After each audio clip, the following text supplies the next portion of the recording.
হুম আর আপনার কাজে ভিন্ন হয়, তাহলে আপনি কিন্তু দুঃখ নিবেন না, হুম মুনাফেক বা বর্ণচোরাদের অন্তর্ভুক্ত হন। যেহেতু আপনি মহিউদ্দিন এবং আপনি একজন মুসলিম পরিচয় দিচ্ছেন, এটা সকল মুসলিমদের পক্ষ থেকে আমার ফতোয়া। কেন, সেটা আমি ব্যাখ্যা করে দিচ্ছি। রাষ্ট্রের কাজ কি? শুধু অন্য ধর্মের মানুষের অধিকারকে রক্ষা করা? বাংলাদেশ একটি গণতান্ত্রিক রাষ্ট্র। গণতন্ত্রের মূল কনসেপ্ট হচ্ছে decision of much people will be granted. হুম এদেশের সকল মুসলমানই মুরতাদের শাস্তি মৃত্যুদণ্ড চায়। হুম একটা ক্ষেত্রে আমাদের আলেম ওলামাদের মধ্যে কিছু মতভেদ আছে, সেটা হচ্ছে যে মুরতাদকে তওবা করার সুযোগ দেওয়া হবে কিনা। হুম কিন্তু চার মাযহাবে তিন মাযহাবের মতে মুরতাদদেরকে তওবার সুযোগ দেওয়া হবে, চার মাযহাব মতে। হুম কিন্তু মুরতাদদের মধ্যে যারা শাতেম, তাদের বিষয়টা ভিন্ন। শাতেম হচ্ছে আল্লাহ ও তার হাবিবকে যারা গালি দেয়, তারা শাতেম।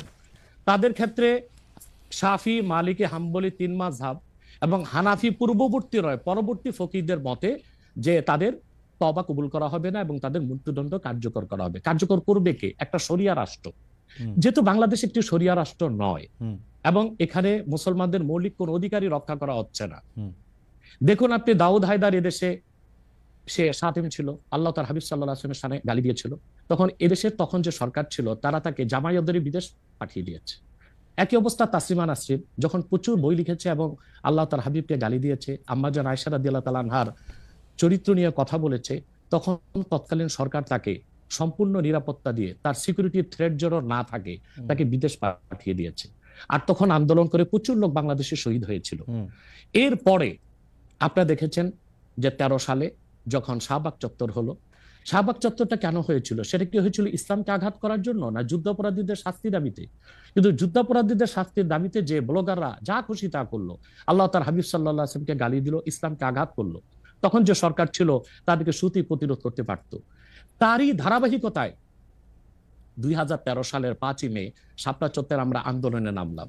সবাই ছিল সহনশীল, শিথিল পন্থা একটা আন্দোলন হয়েছিল। কিন্তু কি যে জেনোসাইড বা গণহত্যাটা করা হয়েছে, আমি তো উপস্থিত ছিলাম সেখানে, আমি তো প্রত্যক্ষ সাক্ষী। তো এভাবে আমাদের ট্যাক্সে, আমাদের ভ্যাটে অধিক সংখ্যক জনগণের ম্যান্ডেট নিয়ে সরকার স্যার আপনি ক্ষমতায় কিন্তু থাকবে। স্যার আপনি আর কিন্তু আর স্যার আর আপনি কিন্তু আমার প্রশ্নটা আমি জানি না, মানে আমি দিচ্ছি আপনার প্রশ্নটা দিচ্ছি বুঝাইতে পারতেছি কিনা। দিচ্ছি ওকে দিচ্ছি ওকে স্যার, বুঝাইতে পারছি। আচ্ছা জি স্যার আপনি বলেন বলেন। সাতেমদেরকে, হ্যাঁ সাতেমদেরকে সরকার পৃষ্ঠপোষকতা দিবে, কোনো শাস্তি নির্ধারণ করবে না, তখন তো আমরা আমাদের আইনকে হাতে তুলে নিতেই হবে, আমাদের তো আর করার কিছু থাকে না। স্যার এই আইনকে যে হাতে তুলে নেবেন, এই এই জনটাকে আপনি কোনো বিচার কি তার বিচার করবেন? কারণ আমরা ইসলামিক স্কলারদের কাছেই শুনছি যে তার বিচারকরা তার বিচার করবেন, বিচার করার পরে তার এটার মধ্যে এটা হবে। কিন্তু আপনি বলছেন আইন আপনি হাতে তুলে নেবেন, সেইটা মানে আমি আমি আমি প্রশ্নটা কি করে করব ডক্টর আব্বাস, আমি জানি না, মানে এইটার জন্য আপনি যে ফিটেস্ট লোক এটা আপনি কিভাবে জানেন, মানে এবং আর কে আসেন এরকম? দেখুন, তার প্রথম জবাব হচ্ছে উত্তর গেটে আপনি দেখেছিলেন আমি একা ছিলাম না। হুম উত্তর গেটে জনসমুদ্র হয়ে গিয়েছিল এবং সেখানে হেফাজতের শীর্ষ নেতা মীর ইদ্রিস নদভী সাহেব ছিলেন, হুম অসংখ্য আলেম ওলামা ছিল। আমার ফতোয়াটা তারা সবাই সমর্থন করেছে, অতএব এই ফতোয়া আমি একা নই। হুম আপনি যে স্কলারদের কথা বলছেন, আদৌ কি তারা স্কলার কিনা এবং জনগণের আস্থা আছে কিনা সেটা একটা দেখার বিষয়। তাহলে তো আমি বলবো আমার মত ঠিক কিনা, তার যদি অন্য স্কলাররা দ্বিমত পোষণ করে, আপনার টেবিলে তাদেরকে ডাকুন, আমার সাথে ডিবেটে আসুক। ওকে। আমাকে ইসলাম এই অধিকার দিয়েছে।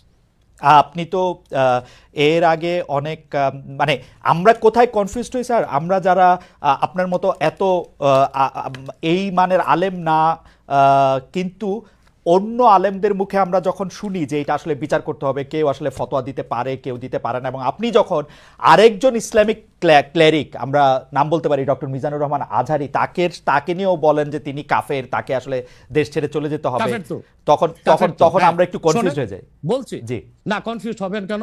জি আপনি যার কথা বলেছেন সে কি বলেছিল আপনি দেখেছেন তার বক্তব্যগুলো? আমি দেখেছি, কিন্তু সে তার শোনেন, শোনেন কথা শোনেন, জি তাকে বলুন, সে তো আমার ছাত্র, তাকে জিজ্ঞেস করুন।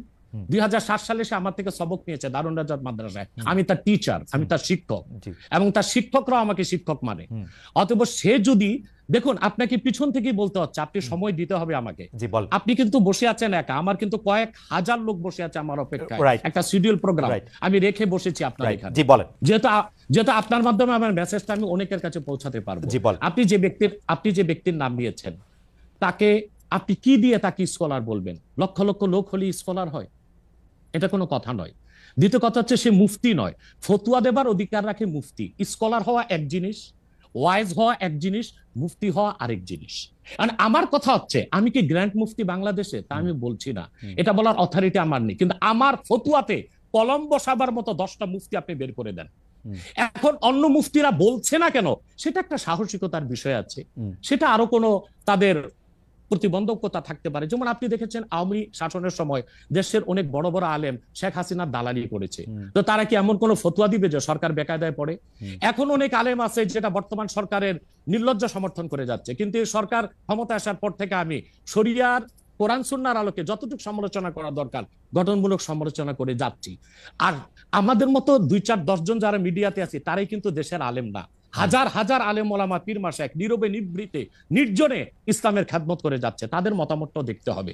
এখন যারা ফ্রন্টে চলে এসেছে, মিডিয়াতে চলে এসে সেলিব্রিটি হয়ে গেছে, তারাই কি বললো সেটা দেখার বিষয় না। এখানে তো যদি আপনি একটা প্রশ্ন আনেন যে আসলে শাতিমকে ক্ষমা পেতে পারে কিনা, বা রাষ্ট্র যদি শাতিমকে পৃষ্ঠপোষকতা দেয়, তার শাস্তি নির্ধারণ না করে, তাহলে কোনো জনগণ বিচারটা হাতে করতে পারবে কিনা?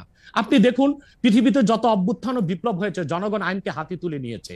আপনি 5ই আগস্ট দেখেন, বাংলাদেশে রাষ্ট্র ক্ষমতা যে এসেছে বর্তমান সরকার, এটা গণতান্ত্রিক পদ্ধতিতে হয় নাই, ছাত্র জনতা আইনকে হাতে তুলে নিয়েছিল। এই বিপ্লবকে আপনি অবৈধ বলবেন? যে 6-7 জন সমন্বয়ক নেতৃত্ব দিয়েছে তাদেরকে কি আপনি সন্ত্রাসী বলবেন? না, কিছু করার ছিল না। 15 বছরে যে জগদ্দল পাথর ফেসিবাদী হাসিনা বসেছিল, গণতান্ত্রিক পদ্ধতিতে এটাকে সরানো সম্ভব হয় নাই, আইনকে হাতে তুলে নিতে হয়েছে। অতএব যদি গণতন্ত্রের স্বার্থ রক্ষে আইনকে হাতে তুলে নেওয়া যায়, আল্লাহ তার হাবিবের সুমহান ইজ্জত এবং স্বার্থে আল্লাহ তার হাবিব সাল্লাল্লাহু আলাইহি ওয়াসাল্লামের ইজ্জতের বিপক্ষে কেউ কথা বলবে এবং ধারাবাহিকভাবে শাস্তি পাবে না, চলতেই থাকবে, আমরা শুধু মিটিং মিছিল করে লাঠি পেটা খাবো আর গুলি নিব, স্যার আপনার কাছে মনে হয় না, স্যার আপনার কাছে মনে হয় না এটা আপনার, স্যার আপনার কাছে মনে হয় না এটা আপনার পয়েন্ট অফ ভিউ? বিকজ আপনি যা বলছেন, হ্যাঁ আপনি এটা ঠিক যে আপনি তো একজন স্কলার, শিক্ষক, পড়াচ্ছেন এবং আপনি গ্র্যান্ড মুফতি না হলেও একজন মুফতি, কিন্তু আমরা ধরেন আমি এখন কথা বললাম হচ্ছে যে বাংলাদেশে কিন্তু এইটাও প্রচলিত যে যারা বলতেছে যে তারা আসলে যা কিছু পরীক্ষিত হাদিস নয়, যা কিছু পরীক্ষিতভাবে কোরআনের ফয়সালা নয়, তারা তা মানতে চান না। ধরা যাক ঈদে মিলাদুন্নবী সম্পর্কে তাদের একটা বয়ান আছে, তাদের আরও অনেক কিছু নিয়ে তাদের একটা বয়ান আছে। তাদের মধ্যে থেকেও কেউ কেউ আছেন যারা মক্কা মদিনায় বড় বড় জায়গায় আলেমের কাজ করতেছেন। আমি আব্দুর রাজ্জাক বিন ইউসুফের কথা বলতে পারি, আরও আপনি জানেন কাদের কথা আমি বলছি। তাদের কেউ কেউ মনে করেন আপনার পথ তো আসলে ঠিক না। 1, 2 হচ্ছে আপনি যার কথা যেভাবে বলতেছেন যে ধরেন মিজানুর রহমান আজহারী কি আসলে একজন স্কলার কিনা। এখন কেউ কেউ তো এই প্রশ্ন তুলেছেন যে জনাব এনায়েতুল্লাহ আব্বাসীও যথেষ্ট পরিমাণে এই জায়গায় আছেন কিনা। সেই জন্য আমি জানতে চাইতেছিলাম যে আপনি যখন আইন হাতে তুলে নেওয়ার কথা বলেন স্যার, সেইটা কি আপনি কিভাবে তার যোগ্য, এবং আপনি ছাড়া আর কে আছেন এটার মধ্যে যোগ্যতার জায়গায় আর কি? আমি এখন বলছি, আমি মনে করি আমি গ্র্যান্ড মুফতি বাংলাদেশের। আচ্ছা, আপনি মনে করছেন আপনি গ্র্যান্ড মুফতি? ওকে, এবং এটা আমি চ্যালেঞ্জের। ওকে ওকে, আমার ফতুয়ার বিপক্ষে আমি শোনেন, আমার ফতুয়ার বিপক্ষে যে যাচ্ছে তাকে আমার সাথে বসান, আপনার প্ল্যাটফর্মে বসান। দ্বিতীয় কথা হচ্ছে ঈদে মিলাদুন্নবী নিয়ে যে আপনি প্রশ্ন করেছেন, ঈদে মিলাদুন্নবী সাল্লাল্লাহু আলাইহি ওয়াসাল্লাম নিয়ে অনেক ডিবেট হয়েছে এবং ঈদে মিলাদুন্নবীর পক্ষে যারা, তারাই বিজয়ী হয়েছে। আর বাংলাদেশে ওলামায়ে দেওবন্দের একটা বিরাট অংশ যারা মূল ধারার, তারা কিন্তু ঈদে মিলাদুন্নবী নিয়ে কখনো বিরোধিতা করে না। কিছুমাত্র স্কলার আছেন যারা কোনোভাবে পারসেজ হয়ে আছেন, তারাই ঈদে মিলাদুন্নবীর বিরোধিতা করে। আমরা বলি মিলাদ যার সিরাত নার তার, মিলাদুন নবী সাল্লাল্লাহু আলাইহি ওয়াসাল্লাম ব্যানারও মাহফিল হতে পারে, সিরাতুন নবী সাল্লাল্লাহু আলাইহি ওয়াসাল্লাম ব্যানারও মাহফিল হতে পারে। এবং আপনি শুনেছেন আজকে 4 বছর যাবত সৌদি সরকার উচ্চ ওলামা পরিষদ ফতোয়া দিয়েছে যে ঈদে মিলাদুন্নবী উপলক্ষে মাহফিল সৌদি আরবে হবে এবং 12 রবিউল আউয়াল তারা রাষ্ট্রীয় ছুটি ঘোষণা করে রেখেছে। এবং বাংলাদেশে বর্তমান সরকারও যথেষ্ট আলেম ওলামা আছেন যারা কওমি ঘরানার এবং দেওবন্দ ঘরানার, যাদেরকে আমরা আহলে হক মনে করে থাকি। এবং আমরা মনে করি জৌনপুর, ফুরফুরা, সারসিনা, আহলে সুন্নাত, আহলে হক একই ধারাতেই চলে আসছে। তারাও কিন্তু ইসলামিক ফাউন্ডেশনের দায়িত্বে আছে এবং তারা কিন্তু এবারও ঈদে মিলাদুন্নবী ব্যানারে প্রোগ্রাম করেছে এবং আমি সেখানে অংশগ্রহণ করেছিলাম একদিন। অতএব বিচ্ছিন্নভাবে কে কে ঈদে মিলাদুন্নবীর বিরোধিতা করলো, আব্দুর রাজ্জাক সাহেবের নাম বলেছেন, ওনাকেই বসান আমার সাথে কথা বলি, সংলাপ হতে তো কোনো দোষ নাই। ওকে, বা আপনি আরো যাদের কথা বলেছেন তাদেরকে বসান আমাদের সাথে। আচ্ছা, আমার এখানে একটা সম্পূরক জাস্ট প্রশ্ন আছে আইনের ব্যাপারে। যেহেতু তেহরিকে খতমে নবুয়তের শাখা যুক্তরাজ্যেও আছে, এখানেও আছে, আপনি একইভাবে এই কথা বা ভারতের পশ্চিমবঙ্গের কথা বলেছেন, এইখানে যেটা বলছেন সেটা কি যুক্তরাজ্য এবং ভারতের পশ্চিমবঙ্গের জন্য প্রযোজ্য? যুক্তরাজ্যেও যদি কেউ এই ধরনের কথা বলে তাকেও কি আপনি এরকম একটা কথা বলবেন বা বলতে পারবেন? জি, জি বলবো। আমি যুক্তরাজ্যে যে সাফার করে এসেছি সেটা হ্যাঁ, শোনেন আগে। জি। 2 বছর আগে আমি যুক্তরাজ্যে গিয়েছিলাম। আমার সাতটা প্রোগ্রাম ছিল। ওকে। 4টা প্রোগ্রাম করতে পেরেছি, 3টা প্রোগ্রাম আমি করতে পারিনি। এবং সেখানে আমার বিরোধিতা করেছিল নাইজেল ফারাজ। আপনি জানেন তাকে, নাইজেল ফারাজকে জানেন, সিএনএন হ্যাঁ। নিউজ প্রেজেন্টার, এবং সে ব্রেক্সিট আন্দোলনের হোতা ছিল, এবং সে ব্রিটিশ পার্লামেন্টে মেম্বার ছিল। আমার যেদিন সেন্ট্রাল লন্ডনে প্রোগ্রাম ছিল, নাইজেল ফারাজ লং মার্চের ঘোষণা দিয়েছিল এবং আমি সেখানে যেতে পারিনি। কেন? নাইজেল ফারাজ 23টা প্রতিবেদন করেছিল আমার বিপক্ষে। তার মধ্যে উল্লেখযোগ্য ছিল যে আমি মুরতাদের শাস্তি মৃত্যুদণ্ড চাই। বাট ব্রিটিশ পুলিশ আমাকে অ্যারেস্ট করেনি এবং ব্রিটিশ পুলিশ আমাকে শুধু প্রোগ্রাম করতে দেয়নি সহিংসতা বেশের জন্য। কিন্তু আমি রানীকে গালি দিয়েছি, সেটাও সেখানে তুলে ধরা হয়েছে। আমি রানীকে গালি দেওয়া যায় ইংল্যান্ডে? হ্যাঁ, হ্যাঁ, মুরতাদের শাস্তি মৃত্যুদণ্ড চেয়েছি, সেইটা 23টা প্রতিবেদন করে আমার এই বক্তব্য ফতোয়াগুলো সেখানে লন্ডনে দেখানো হয়েছে। আমি বাংলাদেশে যে চরিত্র, লন্ডনে সেই চরিত্র, পশ্চিম বাংলায় সেই চরিত্র। ওকে, আমি এইবার একটু, আপনি যেহেতু মুফতি এবং নিজেকে পরিচয় দিলেন গ্র্যান্ড মুফতি, আমি একটা বিষয় একটু মনে করি, একটু, হ্যাঁ জি, মনে করি জি, আপনাকে একটা বিষয় একটু আপনার দৃষ্টি আকর্ষণ করতে চাই। সেটি হচ্ছে যে আপনি মানে আপনার কাছ থেকে বুঝে নিতে চাই স্যার, যে যদিও আপনি আসলেই আমার চেয়ে বয়সে ছোট, কিন্তু আসলে বিদ্যায়, বুদ্ধিতে, শিক্ষায়, অনেক কিছুতে, মানে জ্ঞানে আপনি আমার চেয়ে বড় বলে আপনাকে স্যার সম্বোধন করছি আমি। না, আপনি বলেছেন যে মসজিদে গিয়ে নারীদের জন্য বা মহিলাদের জন্য জামাতে নামাজ আদায় করা মাকরু। কিন্তু আমি আপনার এই বক্তব্যটার পরিপ্রেক্ষিতে আমি দেখতে পাচ্ছি যে এটা তো বরং মাকরু নয়, কেউ কেউ এটাকে মুস্তাহাব বা এনকারেজ বলতে চান। অনেকে উদাহরণ দিচ্ছেন আয়েশা, যিনি প্রফেটের স্ত্রী ছিলেন, রাদিয়াল্লাহু আনহা, হ্যাঁ আয়েশা রাদিয়াল্লাহু আনহা, উনি ইমামতি করে মেয়েদের নামাজ পড়িয়েছেন, এবং যে জায়গায় আপনি এটা মুকরু বলছেন ওই জায়গায় কেউ মুস্তাহাব বলতে গিয়ে আপনার বক্তব্যের বিরোধিতা করছেন। এটা নিয়ে আপনি যদি আমাদের একটু বলেন। এটা আমি চ্যালেঞ্জ করছি, ওপেন চ্যালেঞ্জ। আম্মা জান আয়েশা রাদিয়াল্লাহু তাআলা আনহা কখনো ইমামতি করেননি, বরং জাকওয়ান ইমামতি করেছিল, পিছনে তিনি নামাজ পড়েছিলেন। সেটা ফরজ নামাজ ছিল না, তারাবিয়ার নামাজ। আপনাকে যে তথ্য দিয়েছে সে ভুল তথ্য দিয়েছে। ওকে, সেটা মেয়েদের নামাজ পড়াটা মুস্তাহাব কিনা? এক। দ্বিতীয় হচ্ছে আল্লাহর হাবিব সাল্লাল্লাহু আলাইহি ওয়াসাল্লামের নূরের জামানায় মসজিদ নববীতে মহিলাদেরকে অ্যালাউ করা হতো, তারা নামাজে আসতেন। কিন্তু আল্লাহর হাবিব সাল্লাল্লাহু আলাইহি ওয়াসাল্লাম মহিলাদেরকে নিরুৎসাহিত করেছিলেন, নিষেধ করেন নাই। কারণ মহিলাদেরও দিন শেখা বাকি ছিল এবং আল্লাহর হাবিব সাল্লাল্লাহু আলাইহি ওয়াসাল্লামের কাছে ওহী আসতো, সেজন্য মহিলাদের নিষেধ করা হতো না, তারা মসজিদে আসতেন। হযরত ওমর রাদিয়াল্লাহু তাআলা আনহু তার খেলাফতের সময় বলেছেন মহিলাদের জন্য ঘরেই নামাজ পড়াটা উত্তম। তখন প্রচুর পরিমাণ সাহাবী উপস্থিত ছিলেন, তারা হযরত ওমরের এই কাজে কেউ বাধা দেননি। সেজন্য মহিলাদের মসজিদে আসাটা হারাম নয়, মাকরু বলা হয়েছে জামাতে আসা। কারণ আম্মাজান আয়েশা রাদিয়াল্লাহু তাআলা আনহা নিজেও বলেছিলেন যে বর্তমানে মানে ১৫০০ বছর আগেই আম্মাজান আয়েশা বলেছেন যে এখন মহিলাদের মসজিদে না আসাই উচিত ফিতনার এই সময়। তো ১৫০০ বছর আগে যদি ফিতনার আশঙ্কা করে আম্মাজান আয়েশা মসজিদ নববীতে মহিলাদের আসাটাকে নিরুৎসাহিত করে থাকেন, তাহলে হযরত ওমর রাদিয়াল্লাহু তাআলা আনহুর সিদ্ধান্তটা সঠিক ছিল। আর বর্তমান যুগে সেটা আমরাও নিরুৎসাহিত করি, এজন্যই মাকরু বলি। মাকরু মানে হারাম নয়, খুব কঠিনভাবে নিষিদ্ধ নয়, জাস্ট নিরুৎসাহিত করা।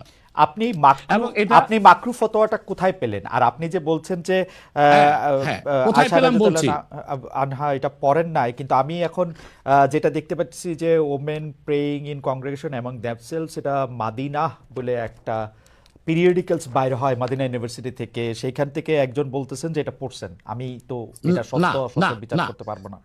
আয়েশা রাদিয়াল্লাহু তাআলা আনহা ইমামতি করেননি, তিনি জাকওয়ান ওনার খাদেমের পিছনে নামাজ পড়েছেন। সেটা ফরজ নামাজ ছিল না, তারাবিহের নামাজ ছিল। জি, এটা বুখারী শরীফের হাদিস। আমাকে সময় দিলেন, বের করে দিব। আচ্ছা ঠিক আছে, আপনি কি এইটা একটু বলবেন যে মাকরুটা আপনি কোথায় পেলেন? এটা হানাফিদের সর্বসম্মত মত। হানাফিদের সর্বসম্মত মত যে মেয়েদের মসজিদে গিয়ে নামাজ পড়াটা মাকরু। জামাতে হজের সময় ওটা ভিন্ন বিষয়, ওইটা ভিন্ন বিষয়। ফরজ, হজটা ফরজ, এবং সেখানে নামাজ আদায় করা ওই সময় মেয়েরা জামাত আদায় করতেছে, ওইটা ওরা করতে পারবে। কিন্তু পরে আর এমনিতে নরমালি আর পারবে না। পারবে না মানে বললাম তো, নিরুৎসাহিত করা হয়েছে, তারা ঘরে পড়বে, ঘরে পড়াটাই উত্তম। এটা যদি মাকরু হইতো তাহলে কি হজের সময় এটা পড়াটা জায়েজ থাকতো? না, স্থানকাল ভেদে পার্থক্য আছে না। আপনি এখন তো আপনি আজকে আগামীকাল দুপুরে আপনি পানাহার করতে পারবেন, কিন্তু পহেলা রোজায় দুপুরে পানাহার করতে পারবেন? সেটা তো হারাম হয়ে যাবে না। তার মানে স্থানকাল পাত্র বেশে হুকুমটা ভিন্ন হবে না? হবে, কিন্তু যেটা আপনি যেখানে- যেটা আরে- হজে আরে- পারমিটেড, শোনেন, যেটা হজের হজে- মাঠে পারমিটেড, সেটা আর পৃথিবীর কোথাও মাকরু হতে পারে? হজটা কি? হজটা হচ্ছে কাবাগরে যেতে হবে, পুরুষকেও যেতে হবে, মহিলাকেও যেতে হবে, কাবাগর একটাই, রাইট। সেজন্য সেখানে সেটা ছাড় আছে। কিন্তু মসজিদ পৃথিবীতে একটা না, মহিলারা ঘরে নামাজ পড়তে পারবে। হ্যাঁ, তারপর আমরা এটা বলে থাকি, যেমন কোন মহিলা ঢাকা গেল শপিং করার জন্য, এখন নামাজের সময় হলো, সে বাড়িতে আসতে নামাজ কাজা হয়ে যাবে, সে বাইতুল মোকাররম যে নামাজ পড়ে নিক, মহিলাদের জন্য যদি সুব্যবস্থা থেকে পড়তে পারবে। মাকরুটাকে আপনি খুব বড় করে দেখার প্রয়োজন নাই। এই যে আপনার মাথায় টুপি নাই, এটাও কিন্তু মাকরু। স্যার যেটা মাথায় বসাও মাকরু, রাইট, যেটা কিন্তু তাই বলে তো আপনাকে আমি গুনাহগার বলতে পারছি না, পারে না আমি বলতে, উৎসাহিত অসুবিধা করব। নাই। স্যার আমি যেটা বলতে চাইতেছি, এমন কোন কাজ কি আছে যেটা কাবাগারে করা যায়, অন্য যে কোনো জায়গায় আরেকটা মাকরু হিসেবে বিবেচিত হবে? আর কোন কাজ কি এরকম আছে? বোঝার জন্য জানতে চাইতেছি স্যার। হ্যাঁ, বুঝার জন্য বলতেছি। যেমন কাবাগরে উপস্থিত হলে অজু অবস্থায় যেতে হবে, অন্য কোনো জায়গায় গেলে অজু অবস্থা লাগবে না। কেউ যদি হজ করতে ইহরাম বাঁধে, স্ত্রীর সহবাস তার জন্য হারাম যতদিন কাবাগরে, না যেটা কাবাগরে করা যায় সেটা অন্য কোথাও হারাম আছে কিনা? কাবাগর, হ্যাঁ হারাম আছে। যেমন কাবাগর তোয়াফ করা হচ্ছে ফরজ, হজের একটা ফরজ, কিন্তু পৃথিবীর অন্য কোনো ঘর কোনো জায়গায় তোয়াফ করা যায় না, সেখানে যেটা যে অন্য জায়গায় যায় না। মানে যেহেতু কাবাগর তোয়াফ করা যায়, মানে কাবাগর শুধু তোয়াফের জায়গা, কাবাগর তোয়াফ করা ফরজ, কিন্তু পৃথিবীর অন্য কোনো মসজিদ বা আল্লাহর ওলির কোনো কবর বা মাজার তো তোয়াফ করা যাবে না, সেটা তো শিরক। আচ্ছা, তাহলে স্থানকাল পাত্র ভেদে এবং সময়ের ভিন্নতার কারণে হুকুম পরিবর্তন হয়। যেমন আমি আপনাকে একটা উদাহরণ দিয়েছি, আগামীকাল আপনাকে দুপুরে খেতে হবে, সেটা খাওয়া আপনার জন্য সওয়াবের কাজ। আল্লাহ বলেছেন কুলু ওয়াশরাবু, খাও পান করো, কিন্তু ঠিক পহেলা রোজার দিন দুপুরে আপনি খেতে পারবেন না, সেটা হারাম। অথবা মাকরুর বিষয়টাও স্থানকাল পাত্র ভেদে তো পরিবর্তন হবে। লাস্ট কোশ্চেন এই সিরিজে জাস্ট বোঝার জন্য, আমাদের অনেক দর্শক জানাচ্ছেন যে সৌদি আরব সহ ইসলামী বিশ্বের অনেক দুনিয়ায় মেয়েদের জামাতে নামাজ পড়ার ব্যবস্থা মসজিদে আছে, তাহলে সেই ব্যাপারটা কি মাকরু কিনা, এবং তাদের শরিয়া বোর্ড সেইটাকে আসলে পরীক্ষা করছে কিনা? আবার বলেন তো প্রশ্নটা। এমন অনেক মুসলিম দেশ আছে সৌদি আরব সহ, আরব দেশ সহ, যেখানে জামাতে মেয়েদের নামাজ পড়ার ব্যবস্থা আছে। বিশেষ করে রমজানের সময় তো তারাবির নামাজের ক্ষেত্রে মেয়েরা অনেকেই যান। তো সেই ক্ষেত্রে তারা এই মাকরুর ব্যাপারটা অবগত কিনা, তাদের শরিয়া ব্যাপারটার দিকে নজর রাখছে কিনা? আপনি হয়তো বা ভুলে গেছেন আমার উত্তরটা। হানাফি মাযহাব মতে মাকরু। আমরা যেহেতু মাযহাব হানাফি মানি, এই জন্য মাকরু। কিন্তু সৌদি আরবে হানাফি মাযহাব না, হাম্বলি মাযহাব, সেখানে মাকরু না। আচ্ছা, মানে হানাফি মাযহাব মতে মাকরু। ওকে, আমি পরের আপনার বক্তব্যটা নিশ্চয়ই অন্য আলেমরাও শুনেছেন, তারা তাদের মতো করে তারা ব্যাপারটা বিবেচনা করে দেখবেন। আমরা এটা শুনলাম। এইবার নেক্সট প্রসঙ্গে বা প্রশ্নে আসি। আপনাকে নারীদের নামাজের ব্যাপারে একটা হাদিস শোনায় দিচ্ছি, সহিহ মুসলিম হাদিস নাম্বার 1027।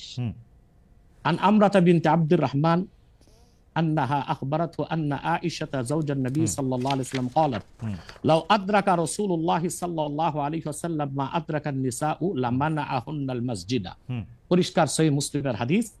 হযরত আমরা বিনতে আব্দুর রহমান বলেন, রাসূল সাল্লাল্লাহু আলাইহি সাল্লামের সহধর্মিণী আল্লাহর হাবিব সাল্লাল্লাহু আলাইহি ওয়াসাল্লামের স্ত্রী আম্মাজান আয়েশা রাদিয়াল্লাহু তাআলা আনহা, যার কথা বলেছেন তিনি নামাজ পড়েছেন, উনি বলেছেন যে বর্তমানে মহিলাদের এখনকার অবস্থা যদি আল্লাহর হাবিব সাল্লাল্লাহু আলাইহি ওয়াসাল্লাম দেখতেন, তাহলে তাদেরকে মসজিদে আসতে নিষেধ করতেন। সহিহ মুসলিম হাদিস নাম্বার 1027। আপনি সেই স্কলারদেরকে বলেন এই হাদিসটার জবাব আমাকে দিতে। ওকে, তার মানে আমি শেষ করি। তার মানে হচ্ছে মহিলাদেরকে মাকরু বলার দ্বারা হানাফি মাযহাবে যে নিষেধ করা হয়েছে, কঠিন নিষেধ না, মানে নিরুৎসাহিত করা হয়েছে। ওকে, ঠিক আছে, এটা নিশ্চয়ই এটা নিরুৎসাহিত করা হয়েছে, এটা আপনি বলছেন, নিশ্চয়ই এটা একটা প্রণিধানযোগ্য। আমি দলিল দিয়েছি। আমি এই বিষয়ে আর আপনার সাথে পরবর্তী প্রসঙ্গে আসি।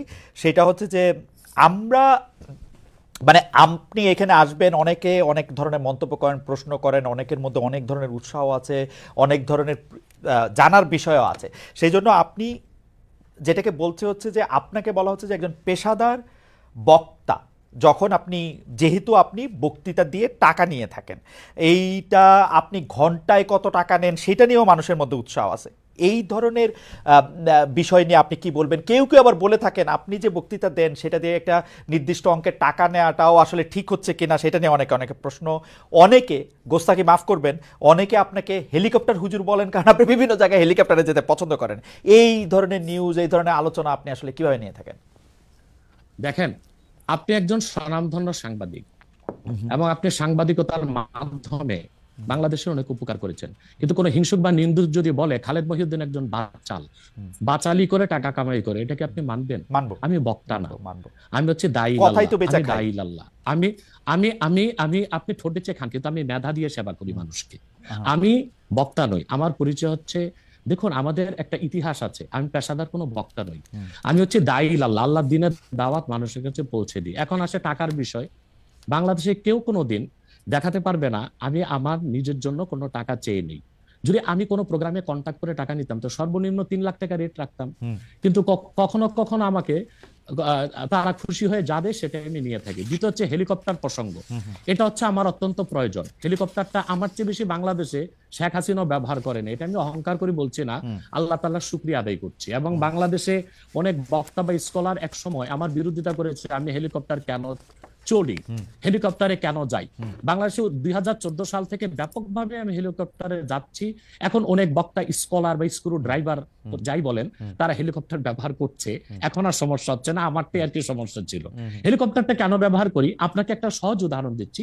গত পরশুদিন আমার একটা প্রোগ্রাম ছিল মেঘনাতে, দিনে বাদে জোহর, আর রাতে আমার প্রোগ্রাম ছিল রংপুর হারাগাছ, সেটা মিডিয়াতে ব্যাপক প্রচার হয়েছে। পরের দিন আমার প্রোগ্রাম ছিল কালকে লোহাগাড়া, এই চট্টগ্রাম সাতকানিয়ায়। এখন আমি হেলিকপ্টার ব্যবহার না করে দিন ও রাতে 3টা প্রোগ্রাম করা কি আদৌ সম্ভব? না, সম্ভব না। যেখানে আমার বাড়ি আব্বাসী মঞ্জিল থেকে চিটাগাং রোড যেতে 1.5 ঘন্টা লাগে, তা আমি কিভাবে মেঘনার প্রোগ্রামটা দিনে করে রাতে হারাগাছ করে পরের দিন চট্টগ্রাম যাই? আমাকে এটা অনিবার্য কারণে হেলিকপ্টার ব্যবহার করতে হচ্ছে, এবং সেটা জনগণই দেখে। এর জন্য তো আমাকে হেলিকপ্টার হুজুর বলতে পারে না। এখন যে হুজুর নৌকায় চড়ে মাহফিল করতে যায় তাকে কি নৌকা হুজুর বলবেন? বা যিনি প্রাইভেট কারে প্রোগ্রাম করতে যায় তাকে কি বলবেন? ট্যাক্সি হুজুর? এগুলো হচ্ছে আমি গাড়িও ব্যবহার করি যখন যেটা লাগে। আমি এখন প্যারাডো ইউজ করতেছি, এটা 3 কোটি টাকা। আমি ভিএট ইউজ করি 8 কোটি টাকা। আমি হেলিকপ্টার ইউজ করি, এটা 14 কোটি টাকা। এখনো আমি নৌকাতেও যাই, যেখানে যেভাবে আমার সুবিধা তখন সেভাবে সেখানে আমি। না, সেটা ঠিকই আছে। আমি কিন্তু মনে করি যে এখন হিংসুক বা নিন্দুকরা কি বললো সেটা তো আপনার মতো না, সেটা ঠিক আছে। না, আমি কিন্তু মনে করি যে আপনাকে যত ব্যস্ত থাকতে হয়, আপনি যদি পথে এর মধ্যে থেকে আপনার দিনের একটা বড় অংশ আপনি ব্যয় করেন, এটা আপনার জন্য, এটা আসলে কোনোভাবেই এটা মানে এটা কেউই এটা করবে না। আমার কাছে মনে হয় যে আপনার ব্যস্ততার জায়গা থেকে আপনার এটা করতেই হবে। কিন্তু আমার যে প্রশ্ন ছিল যে আপনি এর জন্য নিজেকে একজন প্রফেশনাল স্পিকার মনে করেন কিনা, আপনি মনে করেন কিনা যে আপনি যে বিভিন্ন জায়গায় বক্তৃতা দিতে যাচ্ছেন এবং আপনার যে একটা অসম্ভব চাহিদা বিভিন্ন জায়গায়, আজকে এখানে কালকে সেখানে, সেইটা আপনার আয়ের একটা বড় উৎস কিনা? দেখুন, এটা ছাড়া আমার আয়ের ব্যবস্থা ছিল। আমাদের যে বাংলাদেশে আমাদের যে আধ্যাত্মিক ঘরানার আমরা সন্তান, আপনি জানেন আমাদের বংশের মুরব্বী শাহ কারামত আলী জনপুর রহমতুল্লাহ, তাকে বলা হয় বাংলাদেশের আধ্যাত্মিক জনক। 2 নেশন থিওরির ভিত্তিতে দেশ স্বাধীন হয়েছে, এবং ডব্লিউ হান্টার তার বইতে উল্লেখ করেছে, এনসাইক্লোপিডিয়া অফ ব্রিটানিকাতে এসেছে, ইসলামিক ফাউন্ডেশন বিশ্বকোষে এসেছে, কারামত আলী জনপুর রহমতুল্লাহর হাতে 2 কোটি লোক মুসলমান হয়েছে। ওনার কারণেই পরবর্তীতে দেশটা স্বাধীন হয়েছে। উনি ইন্তেকাল করেছেন 154 বছর আগে। আমি ওনার সিলসিলায়, ওনার বংশের আমরা জনপুরি পীর সাহেব বলে খ্যাত। আমি যদি অন্য পীরদের মতো আব্বাসী মঞ্জিলে বসে পিরি মুরিদি করে যেতাম, তাহলে আমার কোটি কোটি টাকা বছরে আসতো। মূলত আমার হচ্ছে দিনের দাওয়াত দেওয়াটাই আমার মূল কাজ। তারপর জনগণ যেটা খুশি হয়ে আমাকে সম্মান করে, সেটা আমার জন্য যথেষ্ট। আপনি কি আব্বাসী, এটা আমার পেশা নয়, এটা নেশা। আপনি কি আব্বাসী মঞ্জিলে আর এখন বসেন না? মানে ওই সিলসিলা কি আপনি? বসি, কিন্তু মূল হাইলাইটস করা হচ্ছে দাওয়াতের কাজকে। আমি দাওয়াতি কাজে ব্যস্ত থাকি। আপনার মূল, আপনি ইচ্ছা করলে হইতেই পারতেন, কারণ আমরা জনপুরের পীর সাহেবদের সম্পর্কে আমরা অবগত, তাদের অনেক ফলোয়ার আছে। আরেকটা কথা বলি আপনাকে, আরেকটা কথা বলি। আমি এখনো দিনরাত জেগে আমার ছাত্রদেরকে পড়াই। আমি বুখারী শরীফ প্রথম খণ্ড আমার ছাত্রদেরকে পড়াই। তো শুধু মাদ্রাসায় পড়িও আমি কয়েক লাখ টাকা কামাই করতে পারতাম, বই লেখক কামাই করতে পারতাম, কিন্তু আমি মনে করি তৃণমূল পর্যায়ে আল্লাহর কোরআনের দাওয়াত পৌঁছে দেওয়ার জন্য ওয়াজ মাহফিলের কোনো বিকল্প নেই। রাইট, এটা আমার পেশা নয়, এটা আমার নেশা। এটা আপনার নেশা, কিন্তু আপনি অন্যগুলি যেগুলি আপনি অর্থকরী নিতে পারতেন সেগুলি তো আপনি নেন নাই। আপনি নিছেন হচ্ছে দিনের দাওয়াতের জায়গাটাকে, টাইমটাকে। ওগুলো নিচ্ছি, ওগুলি কিন্তু আপনি ঠিক টাকার জন্য আপনি ব্যবহার করতেছেন না। আয়ের ব্যবস্থা নয়। রাইট, সেই জন্য আমরা আপনাকে একজন পেশাদার মানে বা প্রফেশনাল রিলিজিয়াস স্পিকার এরকম বলতে পারি কিনা, সেইটাই ছিল আর কি আমাদের প্রশ্ন। না না, পেশাদার আচ্ছা, বলতে পারি না। পেশাদার বলতে পারি না। ওকে, আপনি আসছেন এখানে, আমরা দর্শকদের কাছে একটা প্রশ্ন করেছিলাম যে আগামী জাতীয় নির্বাচন ঘিরে বাংলাদেশে ইসলামপন্থী দলগুলোর মধ্যে ঐক্য প্রক্রিয়া সফল হবেন বলে মনে করেন কিনা দর্শকরা। শতকরা 56% দর্শক মনে করছেন হ্যাঁ, শতকরা 44% দর্শক মনে করছেন যে না, সেই ঐক্য প্রক্রিয়া সফল হবে না। 70,000 দর্শক ভোট দিয়েছেন। আমি একটু আবার জনাব আব্বাসীর কাছে ফিরি। জনাব আব্বাসী, আপনি আপনার বক্তব্যে সামাজিক বিষয়, আধ্যাত্মিক বা পারলৌকিক বিষয়গুলির পাশাপাশি রাজনৈতিক বিষয়গুলিও উঠে আসে। আপনি যখন যে প্রয়োজন মনে করেন দাবি দাওয়া নিয়েও মাঠে নামেন। আপনার রাজনৈতিক মিশন ও ভিশন সম্পর্কে একটু জানতে চাই। গত অগাস্টের শেষ দিকে নতুন রাজনৈতিক দল গঠনের কোনো গঠনের ঘোষণা দিয়েছিলেন, তাতে অগ্রগতি আছে কিনা আপনি যদি একটু সংক্ষেপে বলতেন। দেখুন, আমার রাজনৈতিক দর্শনটা ভিন্ন। সেটা হচ্ছে যে রাজনীতির দুইটা দিক রাষ্ট্রবিজ্ঞানের, আপনি ভালো জানেন। একটা হচ্ছে থিওরিক্যাল পলিটিক্স, আর একটা হচ্ছে অ্যাপ্লাইড পলিটিক্স। তা আমি অ্যাপ্লাইড পলিটিক্সটা করি না, হরতাল মিছিল মিটিং ভোটাভুটি এগুলোকে আমি সমর্থন করি না। বাট থিওরিক্যাল পলিটিক্স এটা আমি খুব চর্চা করি, এবং থিওরিক্যাল পলিটিক্সটা হচ্ছে রাষ্ট্রবিজ্ঞানের অবজারভেশনাল সায়েন্স, পর্যবেক্ষণমূলক বিজ্ঞান। আমি বাংলাদেশ নিয়ে আমার যে চিন্তা চেতনা এবং বাংলাদেশের ভবিষ্যৎ নিয়ে, এটা 8ই আগস্ট আমি সংবাদ সম্মেলন করে বলেছি, সেটা আপনি দেখবেন, জনগণও দেখবে বলে আশা করি। আমি আমার বক্তব্যে বারবার বলে এসেছি, বাংলাদেশে এখন যারা রাজনীতির দায়িত্ব নিয়েছে, রাষ্ট্র পরিচালনা, রাষ্ট্র মেরামতের, তাদের হাতে বাংলাদেশের রাজনীতির ভবিষ্যৎ মোটেও নাই। এটা চলে গেছে আটলান্টিকের ওপারে। আমি সবসময় আমার বক্তব্যে ভারত বিরোধিতা করে এসেছি। আমি ভারতের আধিপত্য এক মুহূর্তের জন্য বাংলাদেশে মানতে পারি না। আমি বলেছি ভারতীয় হিন্দুত্ববাদ আর আধিপত্যবাদ থেকে বাংলাদেশ মুক্ত হয়েছে, কিন্তু মার্কিন আগ্রাসন ধেয়ে আসছে। এখন যদি এখানে আমি মনে করি যে পশ্চিমা দুনিয়ার 3টা এজেন্ডা, একটা হচ্ছে বর্তমান সরকারকে বসানো। বর্তমান সরকার যে গঠন করা হয়েছে, এটা তো কোনো বিপ্লবী সরকার হয়নি। আমি তো চেয়েছিলাম প্রত্যেক মূলধারা রাজনৈতিক দল থেকে ঘাঘু রাজনীতিবিদ যারা তৃণমূল থেকে রাজনীতি করে এসেছে, তাদেরকে নিয়ে একটা ইন্টারিয়াম গভর্নমেন্ট হবে। তা তো হলো না। বরং আমি মনে করি এটা পশ্চিমা দুনিয়ার, একটু বলি, বরং পশ্চিমা দুনিয়ার যে প্রেসক্রিপশন ছিল ওই অনুযায়ী বর্তমান সরকারটা গঠন করা হয়েছে। যে কারণে এরা দেশের কোনো সংস্কারও করতে পারবে না, মেরামতও করতে পারবে না, যা আমরা ইতিমধ্যে এতদিন দেখেছি। দ্বিতীয় কথা হচ্ছে, এখন আমি যা দেখতে পাচ্ছি বাংলাদেশ মার্শাল লর দিকে যাচ্ছে। তারপর আমার অ্যানালাইসিস হচ্ছে এটা সিভিল ওয়ারের দিকে চলে যাবে, এবং ফ্রি ফেয়ার ইলেকশন হয় কিনা আমি শঙ্কায় আছি, জানি না, আমার শঙ্কা ভুল হতেও পারে। ওকে, আপনি দ্বিতীয় কথা হচ্ছে, আমি একটু মাঝখানে একটু হারাই ফেলবো, সেই জন্য আমি একটু বলি, আপনি যে ঘাঘু রাজনীতিবিদদের সমন্বয়ে সরকার গঠনের কথা বলছিলেন, তাদের 2-1 জনের নাম কি বলবেন, যে এরা থাকলে আপনি বুঝতে পারতেন যে এরা ঘাঘু রাজনীতিবিদ থাকছে সরকারে? যেমন মনে করেন বিএনপি থেকে 2-1 নেওয়া যেতে পারতো, জামাত ইসলামের ডক্টর শফিক সহ আরো কিছু অভিজ্ঞ কিছু নেতা নেওয়া যেতে পারতো, এবং আরো যেমন ছাত্র সমন্বয়কদের থেকে যারা যেমন তাদেরকে যারা বুদ্ধিভিত্তিক নেতৃত্ব দিয়েছে তাদের রাখা যেতে পারতো। অর্থাৎ বাংলাদেশের যে রাজনীতি করবে তারা বাংলাদেশের ইতিহাস, ঐতিহ্য, এই জাতির নৃতত্ব সম্পর্কে জানা থাকতে হবে, নতুবা এই জাতিকে কেউ শাসন করতে পারবে না। যারা এখন শাসন করতেছেন তাদেরকে আপনি এর যোগ্য মনে করেন না, এবং আপনি মনে করেন একটা সিভিল ওয়ারের দিকে, একটা মার্শাল লর দিকে? তাদেরকে আমি অযোগ্য বলছি না, কিন্তু রাজনীতির ময়দানে তারা খুব যোগ্য নয়। তারা যদি খুবই যোগ্য হতো তাহলে দেশ কি এই অবস্থায় যায়? এখন লুটপাট ধর্ষণ যেভাবে বেড়েছে, এখন এটা তো স্বাভাবিকই মনে হচ্ছে যে দেশ কোনো ভালো গন্তব্যে যাচ্ছে না। এখন আমার কথাটা শুনুন, আমি আগ থেকেই বলে এসেছি, এই সবগুলো বিপদ হুমকিকে ওভারকাম করা যেত, এবং মার্কিন আগ্রাসনকে ঠেকিয়ে আমরা একটা সুন্দর বাংলাদেশ ফেয়ার এবং ফ্রি ইলেকশনের মাধ্যমে করতে পারতাম। এটার দায়িত্ব যদি ইসলামপন্থীগণ নিতেন। এখন ইসলামপন্থী কারা? শুধু জামাত ইসলামীকে তো দিলে হবে না। এদেশে 3 থেকে 3.5 লক্ষ মসজিদের ইমাম হচ্ছে হেফাজতের লোক, তারা হচ্ছে মসজিদগুলোকে কন্ট্রোল করে, এবং প্রত্যেকটা সমাজ কিন্তু এখনো মসজিদ কর্তৃকই নিয়ন্ত্রিত। ইমাম সাহেবের কথাটাই সমাজের লোক শুনে। তো বোঝা যাচ্ছে বাংলাদেশের রাজনীতিতে মূল শক্তি হিসেবে আসতে পারে হেফাজত ইসলাম বাংলাদেশ, তাদেরকে নিতে হবে।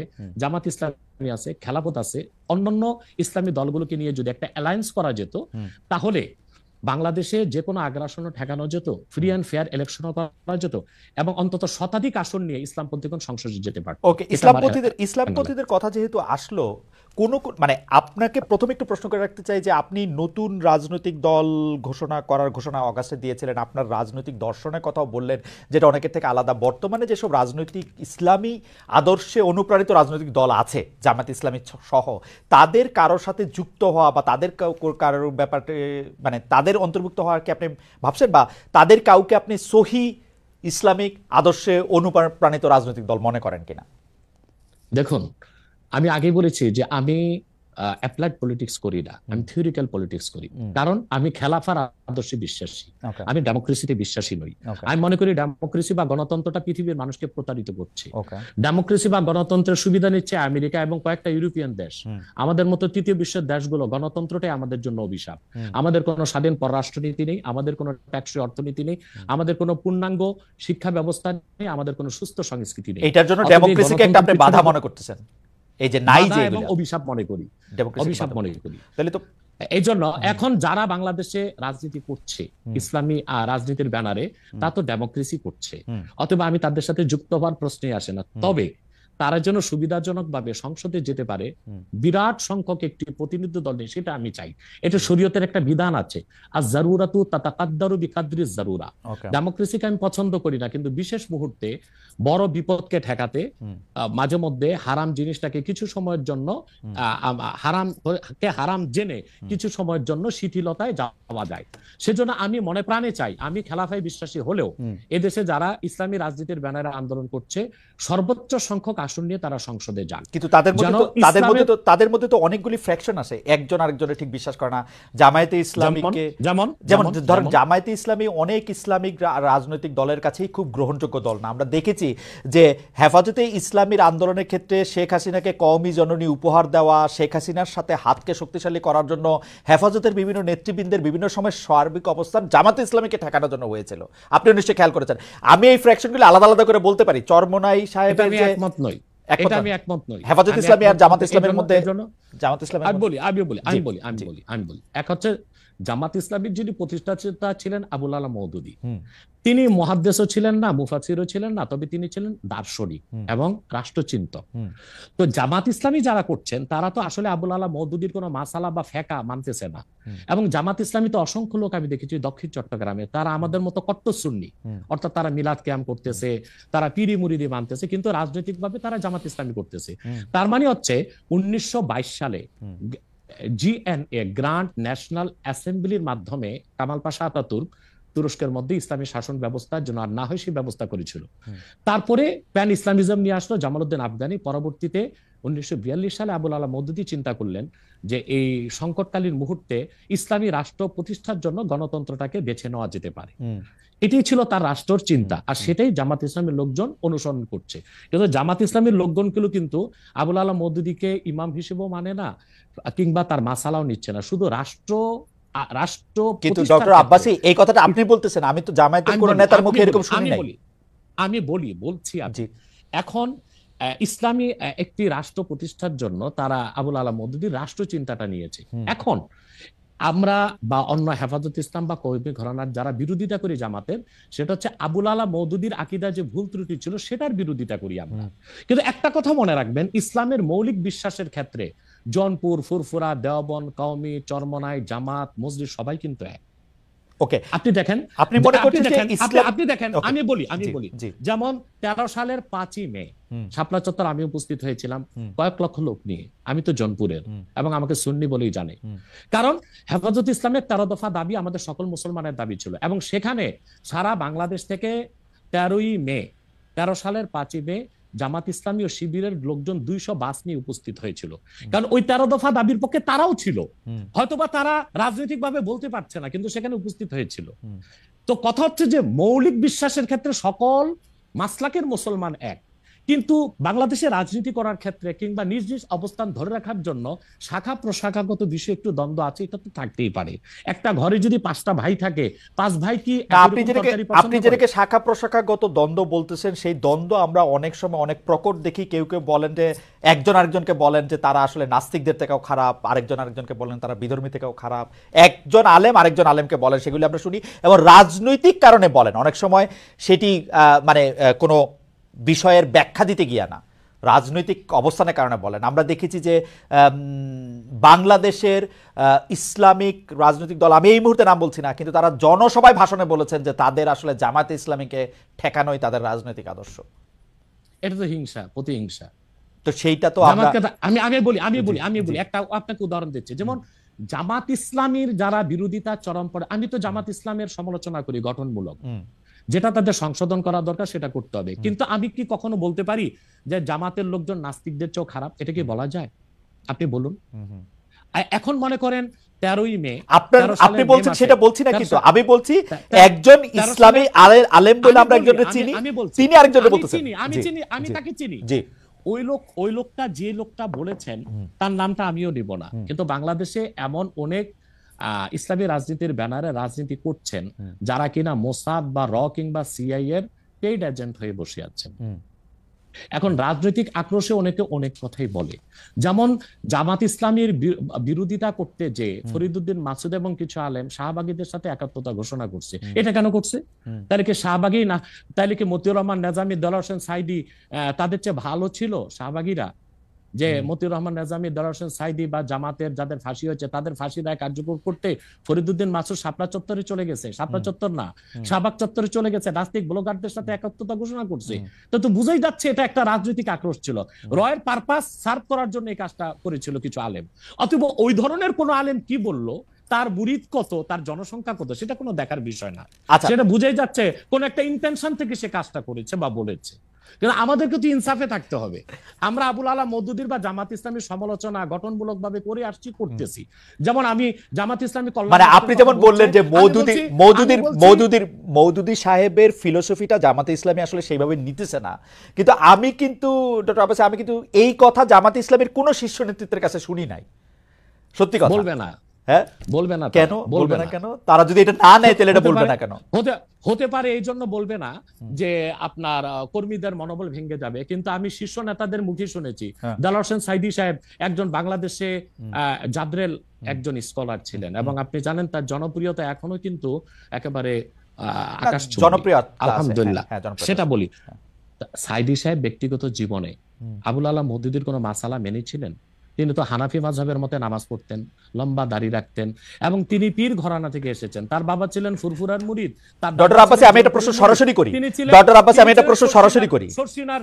আপনি সোজা সাপটা কথা বলেন, আপনাকে সরাসরি কথা বলি। এই মওদুদীর আদর্শটা জামাত সরাসরি অস্বীকার করা না পর্যন্ত আমি মওদুদী সাহেবের জায়গায় রাখতে চাই, কিন্তু মওদুদী সাহেবের আদর্শটা তারা সরাসরিভাবে ধারণ করার কথা বলে যে একটা ইসলামিক রাজনৈতিক প্ল্যাটফর্ম তৈরি করেছে, আপনি কি সেটাতে যাইতেন? সেইটা আপনি আমল করেন আর না করেন? তাহলে দুইটা কারণে যেতাম। তো জনাব সাইদি যে গিয়েছিলেন সেটাকে আপনি সঠিক মনে করেন? না, সাইদি সাহেব কেন গিয়েছিলেন সেটা তার, আপনি বলতেছিলেন যে তিনি আমলটা করেন নাই, কিন্তু আদর্শের এই ঘরানায় কি আপনি আসতেন? দেখুন, সাইদি সাহেবের একটা বক্তব্য আমি শুনেছি। তিনি একটা সাক্ষাৎকারে বলেছিলেন যে তিনি দেখেছেন ইসলামী রাষ্ট্র প্রতিষ্ঠা করার জন্য যে জনবল দরকার, যে কাজকর্ম দরকার, উনি সেটা জামাতের মধ্যে পেয়েছিলেন। সেজন্য তিনি জামাতের রাজনীতিতে ছিলেন। কিন্তু ব্যক্তিগত জীবনে তিনি তো হানাফি মাযহাব মেনেছেন, আহলুস সুন্নাহ ওয়াল জামাতের আকীদা বিশ্বাসী লালন করতেন অধিকাংশ ক্ষেত্রে, এবং তিনি পীর ঘরানার ছিলেন এবং পীর মাশায়েখদেরকে যথেষ্ট শ্রদ্ধা করতেন। আমি আগেই বলেছি যে বাংলাদেশে জামাত ইসলামী আকীদাগত দিক দিয়ে আবুল আলা মওদুদীর আকীদা সবাই গ্রহণ করে নাই। দক্ষিণ চট্টগ্রামে যারা জামাতের নেতা আমির, তারা আমাদের সাথে দক্ষিণ চট্টগ্রামে, আচ্ছা, এই ব্যাপারে আপনার বক্তব্য পরিষ্কার। আমি এই ব্যাপারে আবার উত্তরবঙ্গে যারা জামাতের নেতা তারা লামাযহাবী, তারা মাযহাবী মানেন না। সেজন্য আমি বলেছি আবুল আলা মওদুদী তিনি কোনো ইমাম ছিলেন না, তিনি ছিলেন রাষ্ট্রচিন্তক, দার্শনিক। তো তিনি একটা ইসলামী একটি শরিয়া রাষ্ট্র কায়েমের জন্য তিনি যে রাজনৈতিক দর্শন দিয়েছিলেন সেটা জামাত নিয়েছে। কিন্তু আবুল আলা মওদুদীর আকীদায় যথেষ্ট ত্রুটি ছিল, সেটা আগেও বলেছি, এখনো বলছি। এবং জামাত ইসলামী যেহেতু ডেমোক্রেসির চর্চা করে, তাদের সাথে আমার যাওয়ার প্রশ্নই আসে না। তবে আমি আবারও বলছি, চরমনাই হোক, জামাত হোক, মজলিস হোক, তারা সবাই মিলে অ্যালায়েন্স করে সংসদে একটা বিরাট সংখ্যক প্রতিনিধি দল নিয়ে থাকুক, এটা আমি চাই। ওকে, আমি জাস্ট এটাতে একটা ছোট্ট করে একটা জিনিস যোগ করে আমি জামাতের এবং রাজনৈতিক প্রসঙ্গে আসবো। আমি শুধু একটু ধর্মীয় প্রসঙ্গে একটু আসতে চাই। আপনি লামাযাবিদের কথা বললেন, লামাযাবিদের অনেকেই, আপনি যে নিজেকে একজন গর্বিত কট্টর সুন্নি বলে পরিচয় দিচ্ছেন, সেই জায়গায় আপনাদের বিশ্বাস এবং ধর্মাচরণে, যেটাকে ঈমান আর আকীদা বলা হয়, সেটার মধ্যে অনেক ত্রুটি রয়েছে বলে তারাও মনে করেন, এবং তারা এই ব্যাপারটা নিয়ে তারা একটা অবস্থান নিয়ে থাকেন বিভিন্ন জায়গায়। এমনকি মসজিদের ক্ষেত্রে আলাদা করে ঘোষণা দিচ্ছেন যে এটা হচ্ছে ঠিক এইভাবে পড়ার মসজিদ, এইটা এইভাবে নামাজ পড়ার জিনিস। এই ব্যাপারটাকে আপনি কিভাবে ডিল করেন, মানে এটা কি আপনার কাছে কি মনে হয়? দেখুন কথা হচ্ছে যে যারা লামাযহাবী, তাদের লামাযহাবীরা পৃথিবীর কোনো মুসলিম রাষ্ট্রে স্বীকৃত নয়। যেমন সৌদি আরবিয়া, সৌদি আরবতে আব্দুর রহমান আস-সুদাইস কাবাগরের ইমাম সাহেব বলেছেন লামাযহাবী একটা বাতিল ফেরকা। সেখানে হাম্বলি মাযহাব চর্চা করা হয় এবং সেখানে কোরআন সুন্নাহ মোতাবেক চলার স্বাধীনতা দিয়েছে সৌদি সরকার। এবং রাষ্ট্রীয় অধিক মাসালার ক্ষেত্রে সৌদি সরকার হাম্বলি মাযহাবের মত নিয়েছে এবং ইমাম আবু হানিফার হানাফি মাযহাব থেকে মত নিয়েছে। যেমন শাফি, মালিকি, হাম্বলি 3 মাযহাবে বেনামাজি যদি মুসলিম হয় তাকে মৃত্যুদণ্ড দিতে হবে। কিন্তু ইমাম আজমের মাসালা হচ্ছে যে না, যদি কেউ মুসলিম পরিচয় দেয়, অমুসলিম নামাজ পড়বে না, এটাই স্বাভাবিক। মুসলিম যদি পরিচয় দেয় আর সে নামাজ না পড়ে তাকে বেত্রাঘাত করা যাবে। এই ক্ষেত্রে সৌদি সরকার হানাফি মাযহাবটা নিয়েছে। লামাযহাবীটাকে, লামাযহাবী হচ্ছে সে কোনো মাযহাব মানে না। মূলত এটা ইংরেজদের এই ফেতনাটা তৈরি করে গেছে ইংরেজরা। পৃথিবীতে 200 বছর আগে লামাযহাবী বলে কোনো মত বা ফেরকা ছিল না, সালাফি নামে কোনো দল ছিল না, আহলে হাদিস নামে কোনো দল ছিল না। আমরা তো আহলে হাদিস। আহলে হাদিস কারা? যারা হাদিসের অনুসরণ করে। হানাফি মাযহাবের চেয়ে বেশি হাদিসের অনুসরণ কোনো মাযহাবী করে না। দ্বিতীয় হচ্ছে, আপনি যদি বলেন তারা বলে আমার ত্রুটি আছে আমার বিশ্বাসে আকীদায়, আমি বলবো চোরের মার বড় গলা। আমি তো বাংলাদেশেই আছি, তো আমি তো তাদেরকে ডক্টর আসাদুল্লাহ আল গালেব লামাযহাবীদের মধ্যে একজন ভালো স্কলার এবং ভালো আলেম বলে জানি। ওনার ছেলে একদিন আমার সাথে দেখা করেছে ঢাকা এয়ারপোর্টে, বলেছে যে আপনারা নিজেদের মধ্যে গালিগালাজ না করে একটু কি বসা যায় না? আমি তাকে বলেছি তোমার আব্বাকে বলো, উনি জ্ঞানী মানুষ এবং খুব ভদ্র। আসাদুল্লাহ গালেব সাহেব উগ্রপন্থী নন, তিনি খুবই ভদ্রভাবে কথাবার্তা বলেন এবং তিনি জ্ঞান রাখেন। আমি বলেছি তোমার আব্বাকে বলো লামাযহাবীদের স্কলারদের সাথে আমরা বাহাস দরকার নেই, তাতে তো ঝগড়া হয়, আমরা সংলাপে বসতে পারি, দেখি আমরা কোন দলটি কোরআন সুন্নাহ মোতাবেক চলি, এটা আমাদের মধ্যে সংলাপ হতে পারে। এবং আমি আবার আপনাকে বলছি, ইসলামের মৌলিক বিশ্বাসের ক্ষেত্রে আহলে হাদিস লামাযহাবীরাও কিন্তু আমাদের সাথেই আছে। কিন্তু পার্থক্যটা কোথায়? পার্থক্যটা হচ্ছে যেমন মাযহাব মানবো কি মানবো না, কিংবা আমলিগত দিক থেকে কিছু আকীদাগত পার্থক্য আছে। আমলি দিক দিয়ে বেশি পার্থক্য। যেমন হচ্ছে আমরা বলি তারাবি 20 রাকাত, তারা বলে 8 রাকাত। আমরা বলি ওয়েতের 3 রাকাত, তারা বলে 1 রাকাত। কিন্তু কোন লামাযহাবী বলে না ওয়েতের বলে নামাজ নাই, বলে ওয়েতের আছে 1 রাকাত। না, আমি এরকম শুনছি, আমার এরকম শুনছি, আমার যে নামাজ পড়ার জন্য আলাদা মানে এটা সকল দর্শকের জন্য বলছে যে আলাদা দাঁড়ানোর সিস্টেম বা ভঙ্গি বা স্টাইল লামাযহাবীদের, আপনাদের তো আপনাদের বলতে হচ্ছে দেখেন আমরা যারা আপনি বলেন বাংলাদেশে 3 থেকে 3.5 লক্ষ মসজিদ হানাফি ইমাম, কোন মসজিদ লেখা আছে হানাফি মসজিদ? কিন্তু বাংলাদেশে যে 200-100 লামাযহাবীদের মসজিদ আছে সেখানে তারা লিখে রাখছে আহলে হাদিস মসজিদ। তা বোঝা যাচ্ছে আহলে হাদিস মসজিদে আহলে হাদিসরাই ঢুকবে। তো বৈষম্য তো তারাই করছে, তারাই কিন্তু প্রমাণ দিচ্ছে তারা একটা ফেরকা, তারা একটা ভিন্ন দল। আমাদের হানাফিদের মসজিদে লেখা নেই হানাফি মসজিদ, ওখানে হানাফিও যাবে লামাযহাবীও যেতে পারবে। আপনি অবাক হবেন, আমাদের আব্বাসী মঞ্জিলের যে মসজিদ, বড় মসজিদ, এখানে প্রত্যেক জুমায় প্রচুর লামাযহাবী আসে এবং তারা জোরে আমিন বলে এবং রফিয়া দান করে, আমাদের পক্ষ থেকে কোনো বাধা নাই। কিন্তু আমি যেহেতু আপনাকে ফলো করি, আমি আপনার বক্তব্যে অনেক সময় শুনছি যে তাদের সম্পর্কে আপনি খুব ভালো কথা বলেন নাই। মানে আমি যদি গালাগালি নাও বলি অনেক সময়, মানে আমি এই মুহূর্তে আমি বলবো না যে আপনি যেমন ডক্টর জনাব মিজানুর রহমান আজহারীকে আপনি যেমন কাফির বলেছেন, তেমন রাজ্জাক সাহেবকে আপনি কাফির বলেছেন কিনা, তবে আপনি বলেছেন কিনা এটা বর্ণনা করতে না পারলেও তাকে আলেমদের কাউকেও অনেক বড় গালি দিতে শুনেছি, মানে দাজ্জাল বা এরকম বলতেও শুনেছি আর কি। এইটা কি ঠিক আছে? মানে আমরা লোকরা কি করবো তাহলে? দেখুন, এটা ঠিক আছে। কেন ঠিক আছে? সেটা হচ্ছে তাদের বক্তব্যগুলো এত মারাত্মক এবং বক্তব্যগুলো যখন আল্লাহ তার হাবিব মুহাম্মদ সাল্লাল্লাহু আলাইহি সাল্লামের সম্মানের খেলাফ যায়, তখন কিন্তু আমাদেরকে কঠোর ভাষায় তাদেরকে প্রতিহত করতে হয়। যেমন আপনি যে তরুণ বক্তার কথা বললেন, তরুণ বক্তা, সে লোকটা কি বলেছে? সে আল্লাহর হাবিব নূর নবীজি মুহাম্মদ মুস্তাফা সাল্লাল্লাহু আলাইহি সাল্লামের আরশচুম্বী সম্মানের খেলাফ, আল্লাহ তাআলার সম্মানের খেলাফ বক্তব্য দিয়েছে, হালা শব্দ ব্যবহার করছে। এটা কি হয়? সে বলেছে আম্মা জান খাদিজা ভার্জিন ছিলেন না, আমার মাকে যদি কেউ বলে ভার্জিন ছিল না আমি মেনে নিব। সে বলেছে যে এরপর না, কিন্তু স্যার আপনার কাছে কি মনে হয় না উনি তাকে আসলে অসম্মান করার জন্য একটা ফ্যাক্ট সামনে আনছেন? না, এটাই আপনাদের মৌলিক বিশ্বাসের মধ্যে একটা বড় ঘাপলা। আমার সাথে আপনার কথা বলার যে শব্দ চয়ন, সেটা কখনো আল্লাহ তার হাবিব সাল্লাল্লাহু আলাইহি ওয়াসাল্লামের শানে ওই শব্দ চয়ন ব্যবহার হতে পারে না। আচ্ছা ইসলামী আইন শাস্ত্র স্পষ্টে এসেছে যে, দেখুন আমি আপনাকে একটা হাদিস শোনাচ্ছি, একটা হাদিসে কুদসি। আল্লাহ তাআলা তার হাবিব, আপনি একটু, আপনার জন্য উপকার হবে, জনগণের জন্য উপকার হবে, একটা দলিলই যথেষ্ট। খন্দক যুদ্ধে আল্লাহর হাবিব সাল্লাল্লাহু আলাইহি সাল্লামের আসর নামাজ কাজা হয়েছিল, আর উহুদ যুদ্ধে আল্লাহর হাবিব সাল্লাল্লাহু আলাইহি সাল্লামের দাঁত শহীদ হয়েছিল।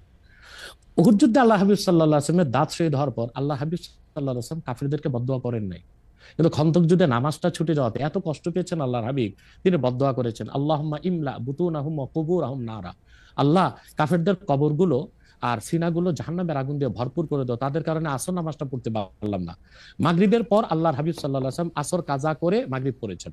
আল্লাহ তখন হাদিসে কুদসি নাজিল করেছেন, মুহাম্মদ সাল্লাল্লাহু আলাইহি ওয়াসাল্লাম, আপনি উহুদে আপনার দাঁত শহীদ হয়েছে, আপনি মাফ করে দিয়েছেন, কিন্তু খন্দকে নামাজ চলে গেছে, আমার হকটা মাফ করলেন না। আল্লাহ সেদিন নিয়ম করে দিলেন, আল্লাহ বললেন যে আপনার উম্মতের মধ্যে কোনো ব্যক্তি যদি সারা জীবনও নামাজ না পড়ে, সে কাফের হবে না, গুনাহগার হবে, পানিশমেন্ট পাবে, কিন্তু ওয়ামান তাআনা শাআরাতাম মিন শাআরাতিকা ইয়াকফুর, কিন্তু আপনি মুহাম্মদ সাল্লাল্লাহু আলাইহি ওয়াসাল্লামের একটি চুল মোবারক নিয়ে যদি কেউ মন্তব্য করে, সে কাফের হয়ে যাবে। তার মানে হচ্ছে আমার আপনার ক্ষেত্রে যে শব্দ চয়ন চলে, সেটা আল্লাহ তার হাবিব সাল্লাল্লাহু আলাইহি ওয়াসাল্লামের আরশচুম্বী শানে চলে না। এখন ইচ্ছাই হোক অনিচ্ছাই হোক, ওই রকম শব্দ ব্যবহার যে করবে, ইসলামী আইন শাস্ত্র মতে সে কাফের বলে ঘোষিত হবে। ওকে, সেই একইভাবে আপনি মাওলানা রাজ্জাক বিন ইউসুফকেও আপনি বলছেন যে তার কিছু শব্দ চয়ন নিয়ে আপনার আপত্তি ছিল, সেটা একইভাবে সেটা বলছেন সে মাওলানা রাজ্জাক বিন ইউসুফ সম্পর্কেও। এবং তিনি দেখেন একটা কথা বলি, আব্দুর রাজ্জাক সাহেবকে গালি দেওয়াতে আপনি যত কষ্ট পেয়েছেন, সে তত কষ্ট পায়নি, কারণ সে তার ভুলটা বুঝতে পেরেছে। আমি যে কোনো গালি শুনলেই কষ্ট পাই, যে কোনো গালি শুনলেই কষ্ট পাই। আপনি তার প্রমাণ হচ্ছে সৌদি এমবিসিতে আমাকে দাওয়াত করেছিল গত বছর, আমি কিন্তু আব্দুর রাজ্জাক সাহেবের ছেলেকে চিনতাম না, কিন্তু দৌড়িয়ে এসে আব্দুর রাজ্জাক সাহেবের ছেলে আমাকে আলিঙ্গন করেছে এবং বলেছে আমি আব্দুর রাজ্জাক সাহেবের ছেলে। তার মানে আমরা যদি কারো ভুল ধরি, কাউকে গালি দিই, কুফর ফতোয়া দিই, সেটা ব্যক্তি আক্রোশ থেকে না, এটা তারাও জানে, এবং আমরা চাই তারা তওবা করুক, সংশোধনে আসুক। এখন যে স্কলার গুলোকে আমি কাফের বলেছি, গালি দিয়েছি, আপনার কষ্ট লাগলো, তারা আল্লাহর কাছে ক্ষমা চাইতে তাদের বাধাটা কোথায়? আপনার মতের সাথে যদি তাদের দ্বিমত থাকে, আপনি যেটা বলতেছেন সেটা যদি তারা ঠিক না মনে করে, ডিবেট করে তো আল্লাহর কসম বলছি, আমি তাদেরকে যে ফতোয়া দিয়েছি, এটা যদি তারা খণ্ডন করতে পারে, আমি প্রকাশ্যে তওবা করব, তাদের কাছে মাফ চাইবো। না স্যার, ডিবেট করে কোনো কিছু প্রমাণ করা যায় না, কারণ ডিবেট তো সাবজেক্ট টু, না ডিবেট তো subject to Tafsir, subject to interpretation. এখন আপনি যদি না মানেন, সেটা অনলাইন হোক অফলাইন হোক, অফলাইনে বসুক, আচ্ছা অফলাইনে বসুক, কিতাবপত্র নিয়ে, মানে এটা তো আপনার ইন্টারপ্রিটেশন, আপনি আচ্ছা ডিবেট বাদ দেন, সংলাপে বসুক। আচ্ছা ঠিক আছে, আমি আমার ধারণা তারা এই অনুষ্ঠানটা অনেকেই হয়তো দেখছেন, তাদের কাছে এটা হয়তো পৌঁছাবে, তারা নিশ্চয়ই আপনার কাছে, আমি চাই আপনার মাধ্যমে হোক। আচ্ছা, আপনার উপস্থিতির সংলাপ, না ঠিক আছে, আমার মাধ্যমে হলো ওইটা। আমি যাদেরকে কাফের ফতোয়া দিয়েছি, যেসব স্কলারদেরকে, তারা যদি তা প্রমাণ করতে, আমাকে খণ্ডন করতে না পারে, তারা প্রকাশ্যে তওবা করবে। কিন্তু আর যদি আমার অভিজ্ঞতা শেষ করি, আর যদি তারা প্রমাণ করে দেখায় যে যে স্কলারদেরকে আমি কাফের ফতোয়া দিয়েছি, আমি তা পুরোপুরি ঠিক বলি নাই, আমি তওবা করব, আমি তাদের হাত ধরে মাপ চাইব। স্যার, আমি আমার অভিজ্ঞতাটা বলি। আমি বাংলাদেশে সাংবাদিকতা করি আজকে 27 বছর। এর মধ্যে থেকে আমি বিভিন্ন রাজনৈতিক নেতৃবৃন্দের ইন্টারভিউ করছি, তাদের দুজনের সাথে বসছি, কিন্তু তারা কখনোই কোনো ডিবেটে বা সংলাপে তাদের অবস্থানের কোনো রকম ত্রুটি কখনো তারা দেখতে পায় নাই এখন পর্যন্ত। তো এই জন্য হচ্ছে সংলাপে কোনো কিছু প্রমাণ করা না প্রমাণ করার জন্য আমার থেকেও কাউরে যদি আপনারা এরকম মানেন যে উনি যেই পক্ষে এটা বলবেন, তাহলে বোধহয় এটা সুবিধা হয়, কারণ এটা কোনো একটা রায় বা ভার্ডিক্ট দিতে হবে, রায় বা ভার্ডিক্ট দিতে হবে না। আপনি দেখেন, সংলাপে কোনো ডিবেট না, ডিবেট হচ্ছে মুবাহাসা, সেখানে ঝগড়া হতে পারে, তর্ক বাড়তে পারে, কিন্তু সংলাপটা হচ্ছে আন্তরিক পরিবেশে দলিল প্রমাণ নিয়ে উপস্থাপন করা। এটা তো হতেই পারে, এটা আপনি করতে পারেন, এটা অফলাইনে অনলাইনে অন্যরা করতে পারে, এবং তারা সবাই বাংলাদেশে এখন আছে। যদি ইসলামিক ফাউন্ডেশনে তারা বর্তমান যে খালেদ সাহেব আছে, উনি তো একজন ধার্মিক মানুষ, তার উপস্থিতিতে করেন আরো সুন্দর হয়। কিন্তু আমরা যাদেরকে, যে স্কলারদেরকে কুফর ফতোয়া দিয়েছি, সেক্ষেত্রে আমরা অনর এবং অবিচল। এবং আপনি যে স্কলারের কথা বলেছেন, সে আমাকে কথা বলতে চেয়েছে, আমি তার সাথে কথা বলিনি, এবং সে হয়তোবা আসতেও চেয়েছে, আমি অ্যালাউ করিনি। আমার শর্ত একটাই, যে আমি যে ফতোয়া দিয়েছি তা আমি প্রমাণ দিব, তারা তাদের স্কলার নিয়ে বসুক, যদি প্রমাণ দেয় আমি দিতে পারি, তাহলে ক্ষমা তো আমার কাছে চাইবে না, আল্লাহর কাছে ক্ষমা চাইতেও কি ভাই লজ্জা আছে? না, তা নাই। ঠিক আছে, আমরা আমাদের আমি একটু আপনাকে আমাদের আমি একটু আপনাকে একটা ঘটনা স্যার বলি, স্যার ছোট্ট স্যার ঘটনা, স্যার এক ছোট্ট মিনিট স্যার ঘটনা। স্যার এক এই যে মিনিট এক স্যার সেকেন্ড, এক সেকেন্ড, এক সেকেন্ড, এক ওকে। সেকেন্ড। মরহুম মাওলানা আশরাফ আলী থানভী রহমতুল্লাহ, নাম শুনেছেন? হুম হুম, জি। জি। উনি কিন্তু আমাদের সকল ঘরানার একজন মুরব্বী। হুম তো ওনার একটা চমকপ্রদ ঘটনা, উনি একবার ইউপিতে এসেছিলেন জনপুরে। হুম তো ওখানে আহমদ রাজা খান বেরেলি, ওনার অনুসারীরা বললেন যে আশরাফ আলী থানভী কুফর করছে, সে কাফের। আশরাফ আলী থানভী রহমতুল্লাহ কত বিচক্ষণ ব্যক্তি ছিলেন। তখন আমার দাদা উপস্থিত ছিলেন সেখানে, ওনার বয়স তখন খুব কম। তিনি জনপুর সাহেব মসজিদের মিম্বরে দাঁড়িয়ে বললেন, তোমরা যারা বলতেছো আমি কাফের, হুম তা আমি এখন কলেমা পড়ি? বলে পড়েন। তিনি কালেমা শাহাদাত, কালেমা তাইবা পড়লেন। পড়ার পর বলে এখনো কি আমি কাফের? বলে না। তিনি তখন ওয়াজ শুরু করলেন। তিনি তার বক্তব্যে তখন আল্লাহর হাবিব নূর নবীজি মুহাম্মদ সাল্লাল্লাহু আলাইহি সাল্লাম এবং আল্লাহ তাআলার এবং ইসলামের সম্মান তুলে ধরলেন। তখন উপস্থিত লোকজন বলল, আমরা বেহুদাই তাকে কাফের মনে করেছি, বিভ্রান্ত হয়েছে আমরা। ওকে। আসলে কি জানেন, আল্লাহর কাছে ক্ষমা চাইতে, ক্ষমা চাওয়াটা বিনয়ের কাজ। আচ্ছা, আদম আলাইহিস সালাম অপরাধ করে আল্লাহর কাছে ক্ষমা চেয়ে আদম হয়ে গেছে আমি ছোট সারা একটি পৃথিবীর মানুষের আমি জনক। আমি ছোট আর একটা ইবলিস অপরাধ করে এলেমের কর্মী দেখিয়ে ক্ষমা করে নেয়, ইবলিস হয়ে গেছে আজাজিল, আচ্ছা, অভিশপ্ত। আমি 20 সেকেন্ড একটু সময় চাই নিতেছি। Ashish, can we extend the program for couple of more minutes? Doctor Abbasi, আমাদের সময় শেষ হয়ে আসছে, আমরা একটু সময়টা একটু আপনার থেকে একটু বেশি চাইতেছি। শুধু একটা ছোট প্রশ্ন, সেইটা নিশ্চয়ই আপনি আপনার সময় কখনো বলবেন যে